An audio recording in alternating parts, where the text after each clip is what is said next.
morning. Well, that's better. Much better, because I've hardly got any voice left, which is pretty normal for TESOL-SPAIN Sunday morning, for me. Is everybody here? Do you think you could close the door, please? Oh, there's somebody coming in. I'll ask them to close it. Okay, I'll ask them to close it.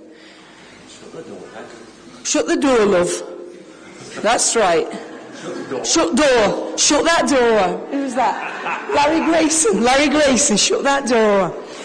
Okay, which is quite good, because that's an accent, isn't it? Larry Grayson, I don't know, well, we're really showing our age here now. The average age of TESOL-SPAIN is just getting older and older. Come in, Chris, don't be shy. Come on. He's got a funny accent as well, hasn't he? Chris Rowland. Oof. Where was he from? The south somewhere. Lincoln. That's south for us. That's really south for us. Lincoln somewhere. Lincoln, Is it somewhere? I don't know, where is it? In the middle? Midlands, but not Brummie. It's not Brummie. East Midlands, or is there a difference? Sorry, I was crap at geography, okay? Crap at maths, but I was good at Spanish and French and talking, basically. I never shut up. I better let him shut up. Basically, Robin Walker, if you don't know who he is, but I think you do, that's why you're here, he's been trying to promote the fact that anybody, no matter where you're from, whether you're a native speaker or not, if you're a native speaker, you have your own accent. Glaswegian, Geordie, whatever. You have your own accent. You should be teaching pronunciation. You should not be ashamed of how you speak, no matter what the sounds are. That's really been his theory for the last 40 years. He is the guru of prawn, the dawn of prawn, as Mark Hancock called him in 2013 at the Seville Convention, TESOL-SPAIN. Okay? Over to you, Robin.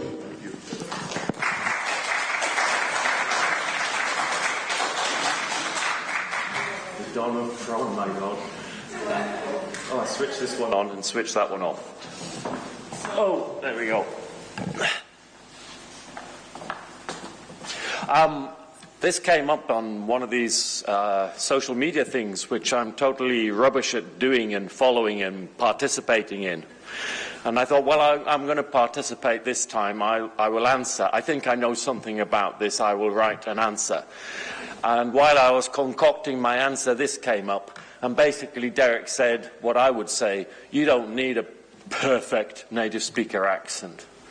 Okay? And then very shortly after that, this came up from Valentina, who I think is possibly in Russia, and it said the exact opposite.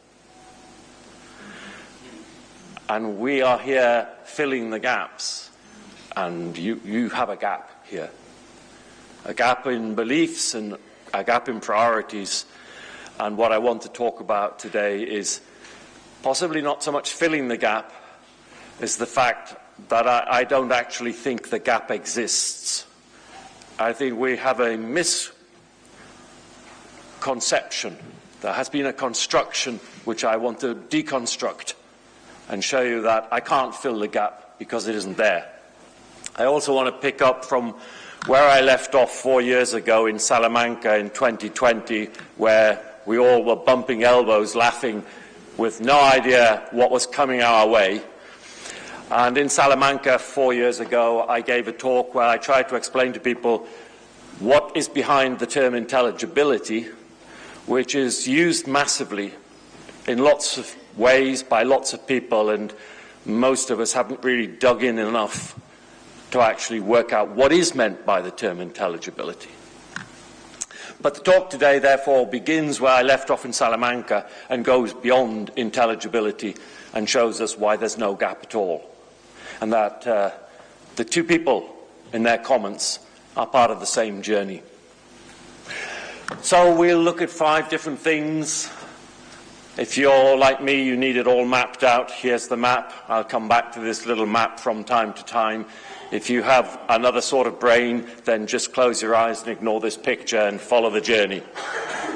You can't work to everybody because we are so different. I'm going to take you on a little history lesson. And I've been part of most of this, as you can see by the absence of hair and the greyness of the hair which has stayed. So if we go back to even before I was around, which is now going back a long way, you can look at the audiolingual method, and it was big on pronunciation, really seriously big. And the goal was that you would become a native speaker. And the focus was very much on individual sounds, on phonemes, because the theories of language at that time were about you start with the smallest unit and you build up to bigger units. So if your students can't actually deal with individual sounds, you don't go on to things like words and sentences. The model was the prestige native speaker accent, and in Europe that meant RP, sometimes referred to as Queen's English, she was alive, and sometimes referred to as BBC English or Oxford English. It produced things like this. I'm going to do a little book for you, and pronunciation will be fun. And when you opened the book, it had exercises like this. He rouses, opens his eyes, rises and goes to Zoe. Zoe's wearing a rose on her blouse. Zoe gives Desmond these buns. Well, it's a total laugh a minute. You know, I couldn't get my students to actually focus on the sounds. They were killing themselves laughing. Sorry, I'm being a bit... But it was better than what he replaced. I mean, it did have some vague humour about it. But this was audiolingualism. And it was the way we taught. And when I started here in Spain in 1981, this is what I was told I had to do. The goal, as I said, you will sound like a native speaker. The priority, individual sounds, and if you're lucky, we might get beyond them and onto word stress and sentence stress. The model was the standard native speaker accent of your part of the world, in other words, General American or RP, and the model was the norm. If you didn't achieve what the model did, then you hadn't succeeded. And that led to deviations, and they were errors, and they led to remedial teaching. And if you still didn't get it right, another loop of remedial teaching, and another loop of remedial teaching. Meaning was totally secondary. And so it was perfectly okay to talk about a donkey called Desmond who liked buns in the morning for breakfast. And the instructor hopefully was a native speaker with the accent. And this was massively excluding, because most native speakers didn't have the accent, and myself included. Then along came the communicative approach, and it focused on real dialogues, and the whole thing got a lot more human, it seemed. And everything, this is not doing what I want. It's changing my, don't like that. The communicative approach said, okay, we're not going at native speakerness, it's enough that our students be comfortably intelligible. Now that term was actually, it's just dynamite, because who judged what was comfortable? And the answer in the end was a native speaker. And native speakers have enormous prejudices deep down inside them. It's nobody's fault, but you carry them about the person who's speaking to you who's clearly not a fellow native speaker.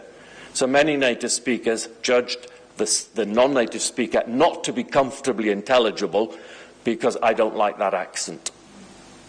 So this is a dynamite term. The priority switched massively from individual sounds into whole sentences. And in fact, there were places where experts said the individual sounds just don't matter.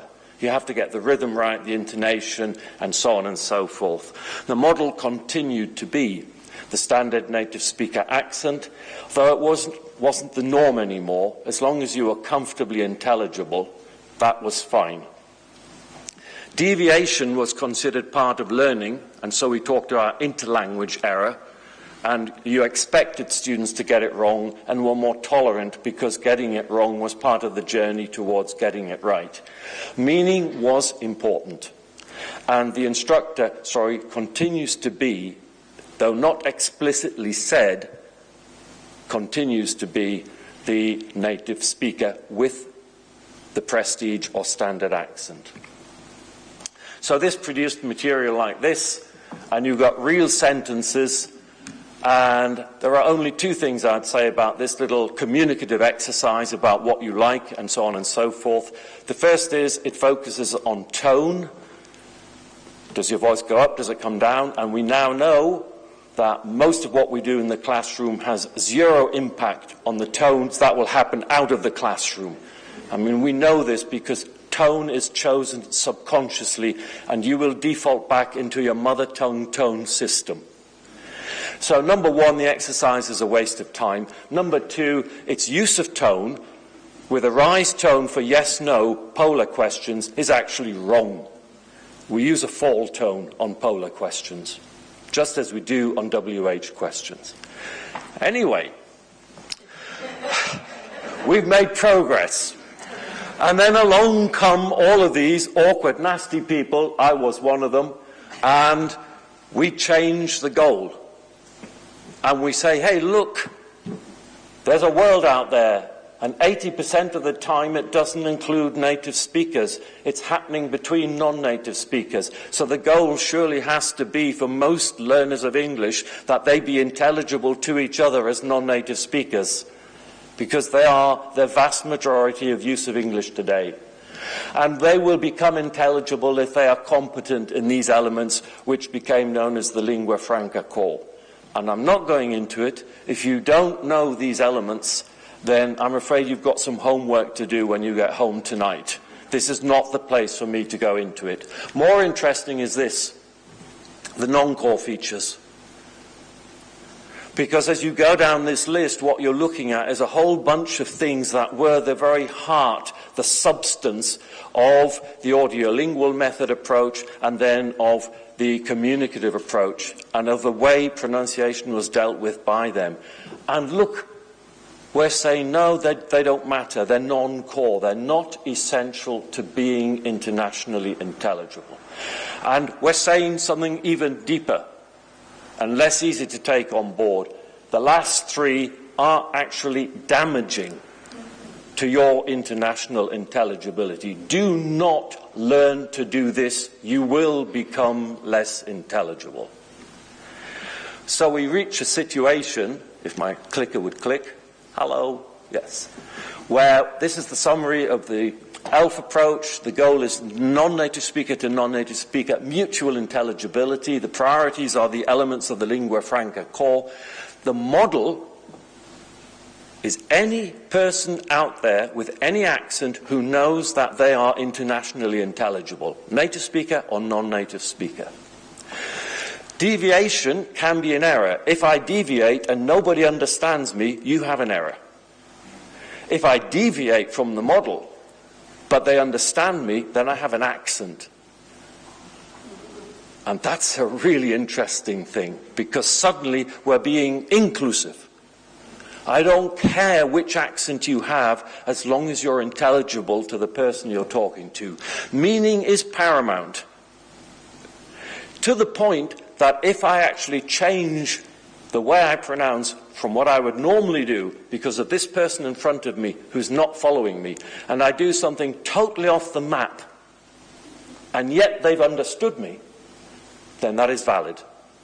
Pronunciation becomes the slave of communication, which is where it always should have been. And the instructor is no longer a native speaker. It's anybody who knows that the way they speak is internationally intelligible. So virtually every teacher, certainly every teacher in this room, and the vast, vast majority of teachers I've worked with around the world are instantly the perfect model for their students, as opposed to previous approaches which excluded most people. This sums it up. Don't read it. It's so boring to read. But do notice that it is radically different in many places. And you then get the Godzilla versus Hulk confrontation. Gap, it's an infinite chasm. We have nothing in common. Well, this is not really the case. But there was a period of open confrontation Who is the biggest? I will bully you, you will bully me, but I'm going to win because I'm Godzilla. No, I'm going to win because I'm the Hulk. This is the sort of stuff that was said that Sobkowiak, Polish professor of phonetics, and, you know, bringing the ideal down into the gutter. So people like me were responsible for dragging pronunciation into the aguas fecalis of English language teaching. Luke Prodromou. I was, as an ELF promoter, giving people a broken weapon. As I answered Luke, I don't give my students weapons, I give them tools. And the tool I give them is the one they need to be internationally intelligible, and it's not the same tool as the one you need to go to Britain and have people comment on how beautiful your accent is. And then further still, Alan Maley inventing a new variety, installing a fledgling ugly duckling. Wow. We are getting into a confrontational situation, made more difficult by the European Union, who in 2018 updated the descriptors on pronunciation by totally scrapping the 2000 descriptors, utterly and totally, and saying, and it's very explicit in this document, we got it completely wrong.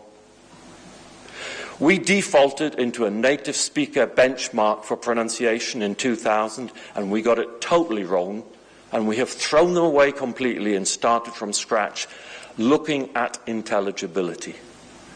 You can imagine the sort of fighting that went on in conventions like this, when you've got the intelligibility people and the accent people, and some of them were actually not fun to be in.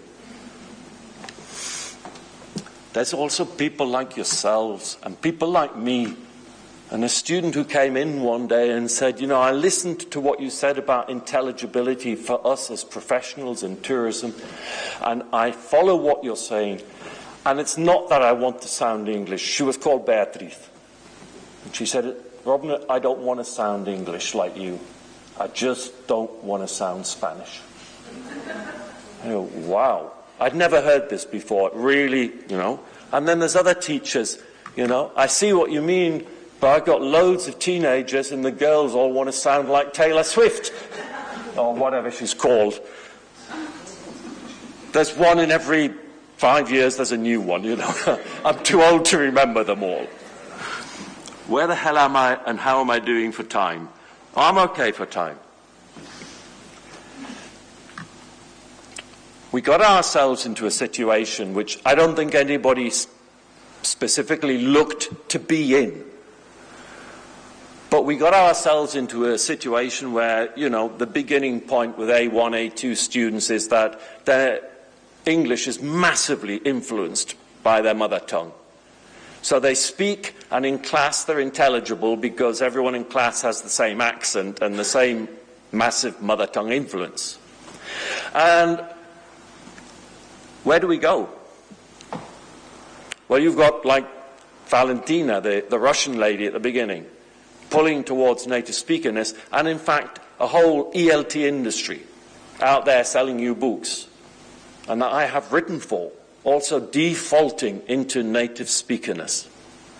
So that it's really hard for us not to be there, but then you come and listen to people like me and you think, he might have something, and it's this other possibility. And between them is this massive gap. But I don't think it is a gap. And this is where I think the situation, the circumstances have caused us to be set up in two camps, Godzilla and the Hulk. And it took me quite a long time to work out that this is the problem, that we've been allowed to be pushed into camps. And we're not in opposite camps. We are part of the same journey. Whoa, this is heavy duty. If you came to one of my talks, you knew it would be heavy duty because I'm just useless. I don't have a sense of humor or anything like that. I have a lovely note here. It says, start your stopwatch, because I always forget, and then I don't know where I am in my talk. And then beneath that it says, smile. because I get so wound up that my face goes like into rictus. And what am I talking about in this last bit, this second last bit, this penultimate bit? Ooh, there's a big word for you. Well, I'm going to talk about this. I love it when you take your carefully crafted PowerPoint off your computer and put it onto somebody else's computer, and it screws up your... Okay, this is beer on the left, fruit juice, water, tea, and wine. Okay, you are in the... Where am I going to be? You're in the Atacama Desert. Which do you want?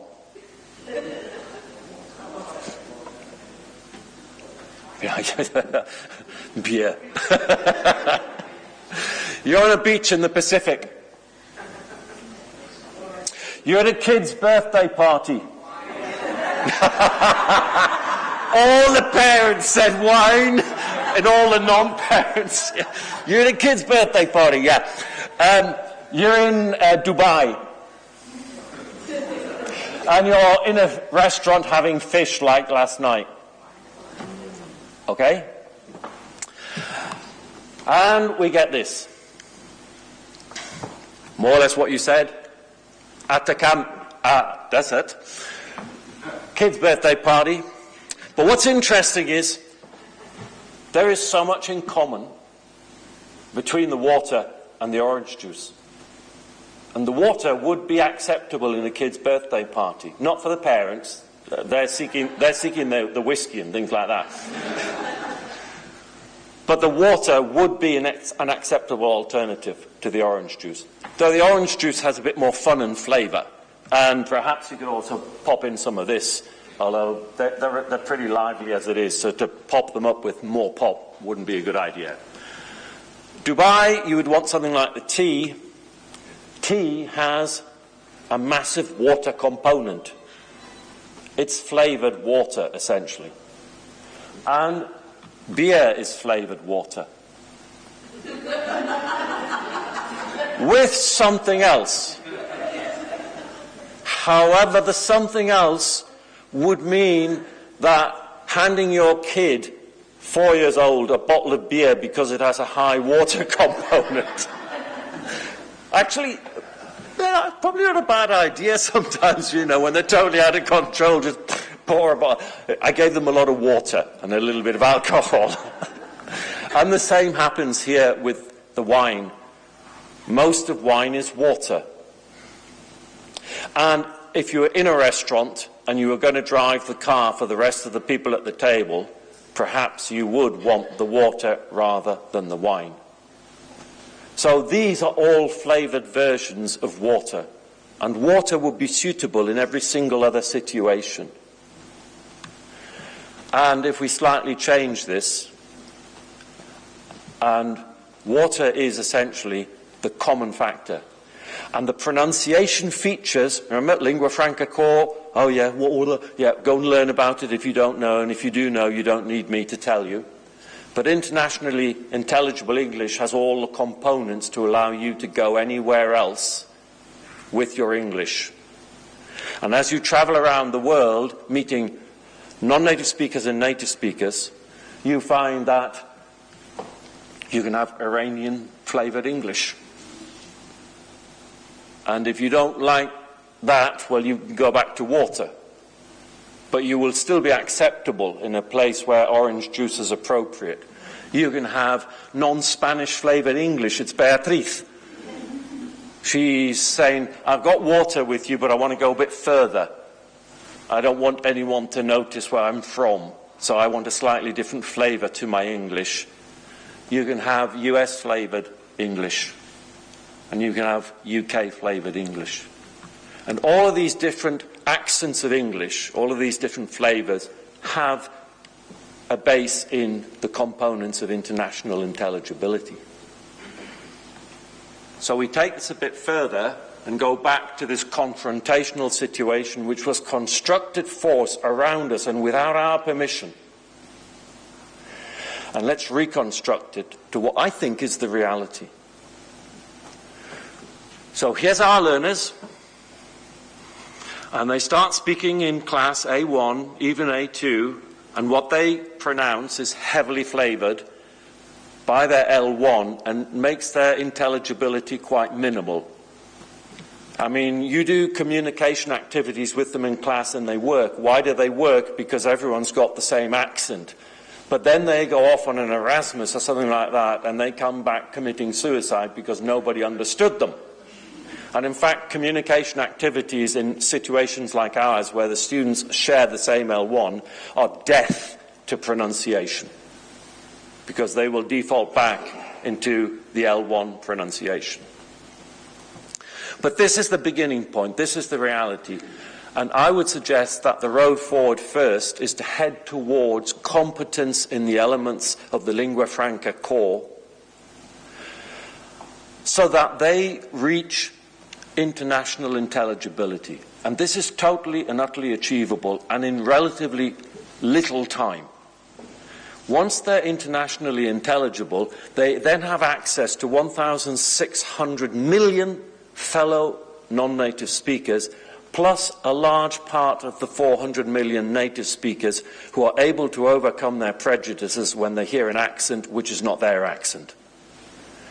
So let's say that by becoming internationally intelligible, which I could do in the course of 3 years in university, give me students twice or thrice a week, and they will be internationally intelligible when they leave the university. But that's not the end of the journey. That's just a tremendously valuable point at which they can say, okay, I don't have more time, I'm happy, I'm stopping.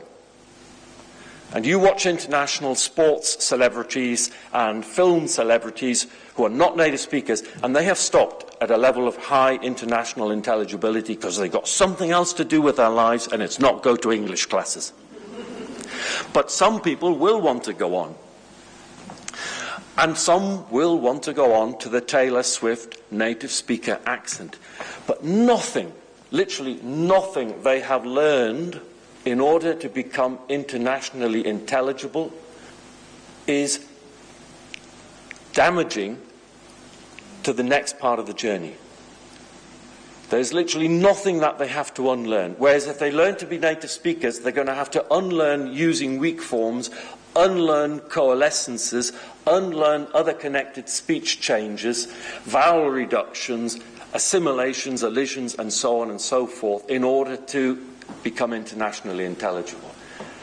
This way, nothing they have learned to be intelligible is unnecessary. They just need to add on some cookies that will make them sound like native speakers.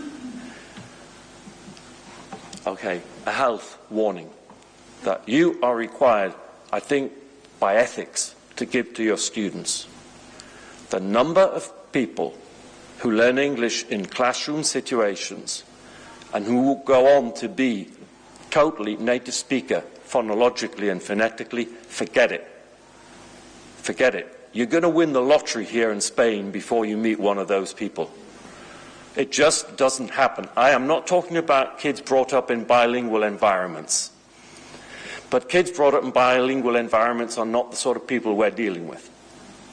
However, if a student comes and says, I want to sound like Taylor Swift, your job is to help them. They'll reach their own conclusions after a couple of years of never being taken as a native speaker. And they'll do something else with their lives.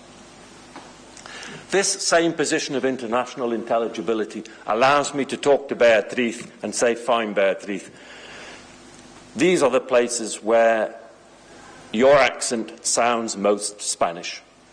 These are the places where you're going to work with me and I'm going to work with you, and we'll take away those things. And then you will cease to sound Spanish, although you won't sound like a native speaker. In fact, any student, once they're intelligible, can come to me and say, I want to sound like this or that person. And quite a lot of students started coming to me naming Spanish speakers of English who had become massively successful. And they thought, Jesus, Look at how Fernando Alonso speaks English. I want to speak English like that. It's this thing, these are peers and these are role models and we want to be like them. And the interesting thing is when a student who is Spanish says to me, I really like the way Fernando Alonso speaks, I go, and he started where you started. So if he can do it, you can do it. And what we have is not confrontation, but a journey. And it's open to everybody because at this point, the high point, every single learner can choose their personal final goal.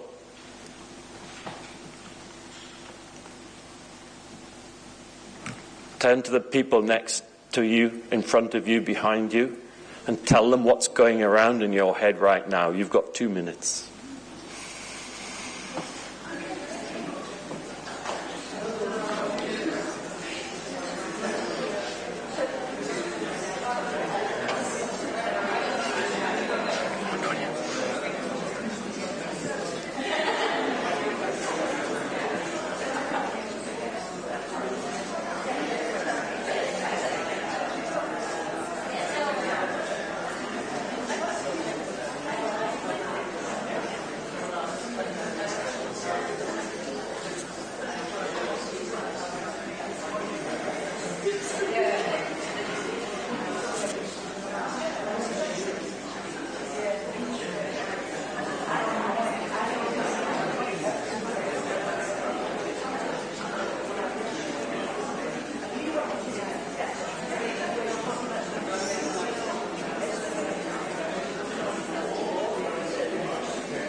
Okay, I'm going to do what all teachers do. You get your students talking to each other and then you say, stop talking to each other. Oops. Let's look at how this might play out as a syllabus. And everything you're seeing here will go on my website tomorrow or Tuesday when I've settled back down in Asturias. The syllabus, I'm sort of trying to make it more user-friendly, but it's basically a 7-page document and it shows what to be teaching at every single level, from A1 through to C2, and in terms of individual sounds, in terms of word stress, sentence stress, and so on and so forth. So don't panic if you don't get all of this now. You can get it off my website. The syllabus that I wrote it for OUP. They said, give us a syllabus for all of our materials writers. So every single OUP materials writer is following the same pronunciation syllabus. And make it coherent with a final goal of international intelligibility open to other goals. Fine, yeah. What are we aiming for? Basically, with most students, for most of the time, international intelligibility, which then opens the door to other things. This will happen between A1 through to C1, and the founding thing in terms of what they can do, what they can pronounce, will be the lingua franca core. Production does not mean the same as reception. So native speakers will be using weak forms. There will be massive connected speech features, deleting consonants, blending consonants, and so on. And you will have to be able to deal with it as a listener. So you will have receptive competence, which is not identical to productive competence. You will have to sometimes be able to accommodate. So if you're listening to somebody who conflates w and the and think that's all very wary, for example, instead of very, then you can accommodate to this by flipping in your head and going, I know they do this. And this has been done in Canada with social services staff, native speaker social services staff. After the Vietnam War, loads of Vietnamese landed in Western Canada. You couldn't expect them to pronounce in a way the Canadians would pronounce. They spoke English with a strong Vietnamese influence. So instead of training these people whose lives were difficult enough as it was, they trained the social services workers. And they said, the Vietnamese don't have consonant clusters. So when you get 3 consonants together, expect this. Accommodate your listening to the speaker. You are the more competent user of English. You make the effort. So that's accommodation, and then, as I say, we get to C1, C1 plus, and you just say to you, what do you want next? You are internationally intelligible. Do you want to just stop?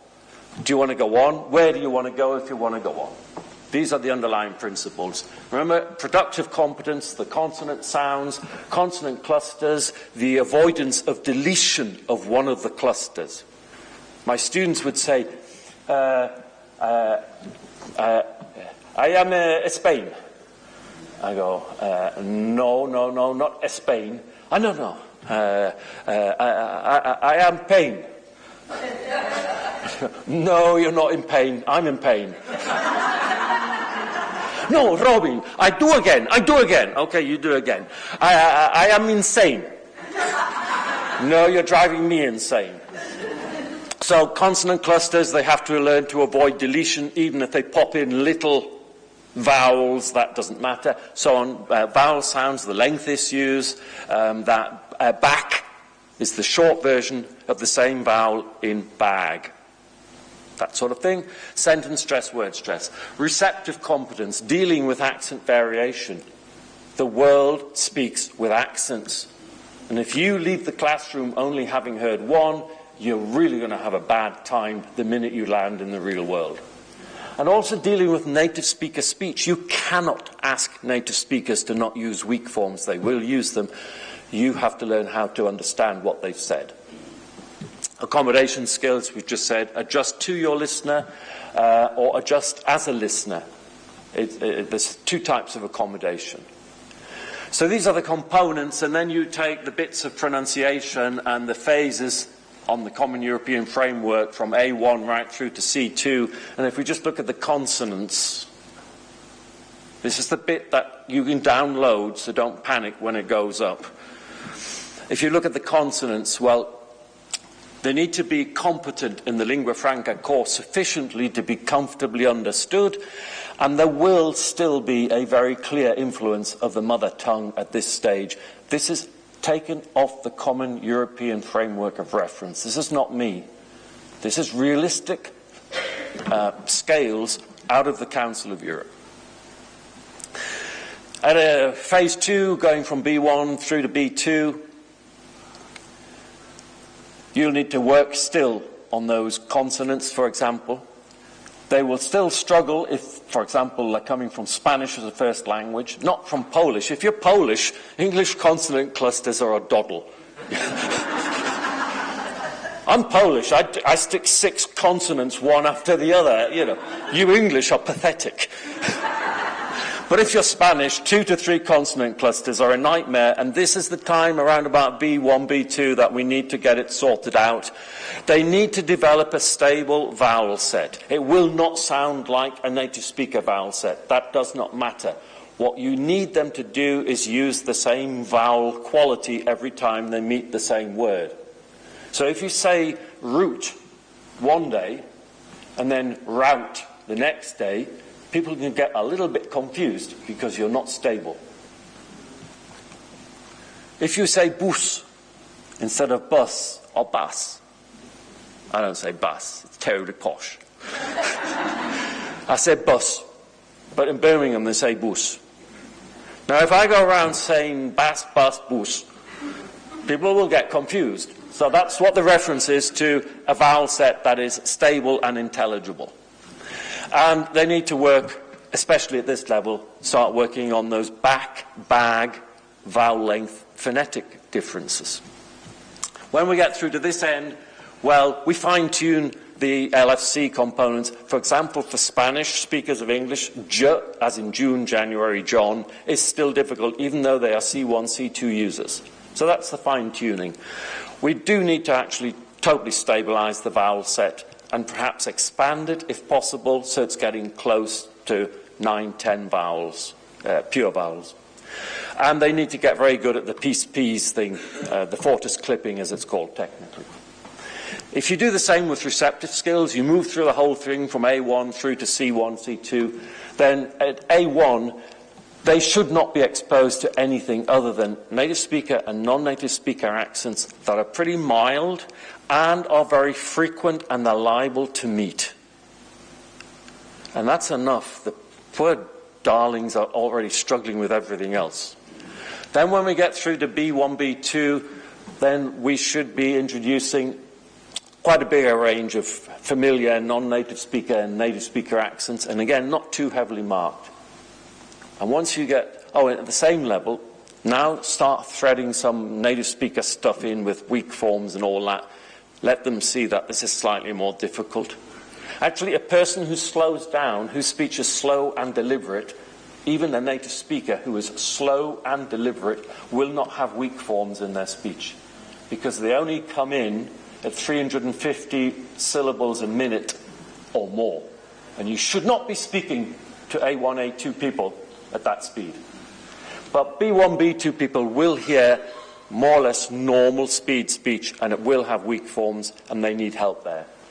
And when we get to C1, C2, you should throw in loads of accents they've never come across. The more accents they hear, the better they get at understanding new accents. And you should throw in all the stuff of native speakers, not taking into account that this person in front of me is not a native speaker. So we have a very coherent program building up at whatever level, consonants or receptive skills and so on and so forth. And that whole program is what I will put onto my website once I've sort of boiled it down to the essence. How does it play out? Let's go into some course books. And I've chosen these because I know the authors and I've worked on this book. So I feel I can pull it apart if I want to. Let's go to A1, A2 and let's pull out the threads of the pronunciation stuff. Vowel sounds, no problem with that. Word stress, not terribly important to be honest. So I can do it or not do it, according to how much time I've got. Schwa. My God, it's A1, A2, and we've put schwa in. I've already said to Clive and Christina, I think you're wrong, but they're communicative approach people, and they think they're right. And they are the authors, so I don't have any clout. But personally, I would not be doing the schwa exercises with my students at A1, A2 level, because this is what they don't need. It will make them less intelligible internationally. And at the very best, I would let them hear some words with the schwa so they get used to native speaker speech. In other words, it would be exclusively receptive phonological competence, receptive skills. Fine, no problem with consonants and so on and so forth. The three vowels there, the O and the U and the R, I'd be working on their length characteristics. Remember, diphthongs are the same length as long, pure vowels. And Spanish doesn't have vowels this length, so I'd be playing around with length for them. Here's some more. Yeah, it's a favorite. It's in every book. Is it z, or is it is? Listen and put the verb in the right... What a waste of time. Now, start listening to native speakers in normal speed speech, but go somewhere polite and sensible like Radio 4 in the morning, BBC. They are dropping the S, the marker of the verb. They're dropping it left, right and centre. And the ends of verbs are basically irrelevant to communication. The information's built in elsewhere in the sentence. But this is a total favourite all through course books everywhere in the world. Is it s? Is it z? Is it is? Is it s? Is it d? Is it id? So I'm speaking and I go, hang on a minute, let's just get the infinitive. Infinitive, is that a voice-to-voice send to the infinitive? No, come on, this is rubbish. And especially with the endings of regular verbs in past, the t, d and id are sacrificed again and again and again. They are lied out because the next word begins with a consonant. So, I'm sorry, we will never agree, Clive, Christina and I, but they're wrong. The third person. No, don't do it. You have more important things to do. Forget it. The long vowel, yep. O and the schwa, no. Receptive only. Receptive only. Let them hear it, don't let them do it. It goes on. And you can guess, I know you can guess, I am so excited about this being in there. This is such a total waste of time, because your Spanish students will do a dental plosive instead of a dental fricative, but so do all of Ireland. And what do? You're in Dublin, and the person says, I think that, and you go, no, sorry. The tongue comes out between the teeth. You are not going to get a pint of Guinness. So, as you go through your course book, with my syllabus next to you, you will see this needs dropping. Or, at the best, allow students to hear it, but I'm not wasting time trying to get them to do dental fricatives when the dental plosives that they're going to do anyway are totally internationally intelligible. Let's jump to C1.2. I'm sorry, this is way beyond me. How the hell can you honestly say someone is C1.2 in their level of English? Pronunciation work. You do not report any of this to either Clive or Christina. Pronunciation work, contractions, way too late. I seem to remember somewhere around lesson 5 with total beginners, the contractions come in, and one of them is its. And that is a real bugger to pronounce.